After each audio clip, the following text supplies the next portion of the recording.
My dear friends, I invite you in this moment to take a slow breath. Close your eyes if you wish, or simply soften your gaze. Breathe in deeply, and breathe out gently. Feel the ground beneath you, the weight of your body, and the rhythm of your breath. This is where we begin. Life is happening here, in this very moment. Too often we rush past it, always chasing after tomorrow or clinging to yesterday. But the monks and sages of many traditions remind us, the greatest gift is to be fully alive. Right now. Monastic teachings are not just for those who live in monasteries. They are for all of us.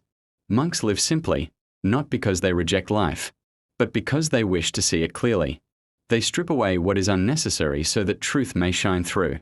And in their way of living, there are timeless lessons for all of us, whether we live in the city, in the countryside, or anywhere in between.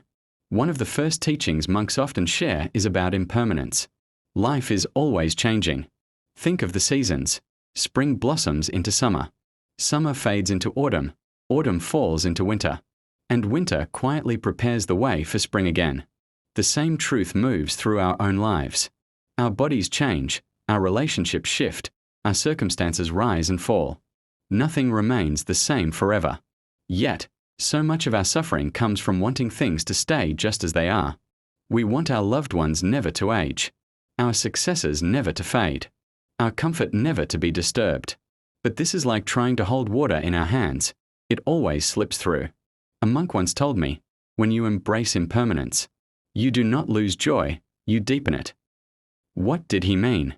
He meant that when we understand that every moment is fleeting, we treasure it more. When we know the flower will wither, we look at it more tenderly. When we know our child will grow, we cherish their laughter today. Impermanence is not something to fear. It is something to honor, because it teaches us gratitude. In Buddhist monasteries, monks meditate on this truth daily. They remind themselves, this breath may be my last. This day may be my last. At first, such reflections can feel heavy, even uncomfortable. But over time, they bring freedom. When you remember that life is fragile, you stop wasting it. You stop holding grudges. You stop waiting for the perfect day to love, to forgive, to be kind. You begin to live now, with open hands and an open heart. Pause for a moment. Think about the changes in your own life. The things you once thought would last forever, but did not. Perhaps it was a job, a friendship, a home, or even a stage of your own youth. At the time, maybe you resisted the change. But now, looking back, can you see how those endings also gave birth to new beginnings? This is the dance of life, loss and renewal, holding on and letting go. The monks remind us not to resist this dance, but to move with it gracefully. After impermanence, another central teaching from monks is mindfulness. Many people hear this word today. It is written in books, spoken about in offices, even taught in schools. But for monks, mindfulness is not a passing trend. It is the heartbeat of their lives. To be mindful is to be awake, to be fully present in each moment. Think about how most of us live. We eat, but our minds are not with the food. We are scrolling our phones or planning our to-do list. We walk, but our feet are moving faster than our awareness. We sit with our loved ones, yet our attention is on emails, worries, or regrets. In truth, how rarely we are here. A monk once said, many people are alive, but never truly living, because their minds are always somewhere else. Mindfulness is the art of returning home to the present. In monasteries, even the simplest tasks, sweeping the floor, washing dishes, ringing a bell, are done with full attention. The monk does not hurry through chores in order to get to the important things. The chore itself is the practice. In washing a dish with care, you wash your own mind. In walking slowly, you walk into peace. You might think, but I am too busy for this. My life is full of demands. Yet this is precisely why mindfulness is so needed. Imagine you are drinking a cup of tea. Instead of rushing, you pause. You feel the warmth of the cup in your hands. You notice the steam rising. You taste the flavor with attention. In that moment, you are not caught by the past or the future. You are alive. If we can bring this presence into small acts, we slowly transform our entire life. I once heard a story of a monk who was asked, "What do you practice in your monastery?" He replied, "We eat, we walk, we sleep." The man laughed. But everyone does that.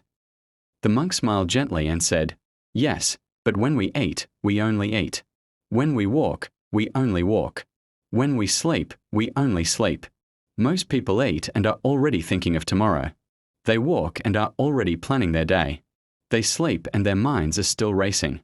To do one thing at a time, fully, is the true practice."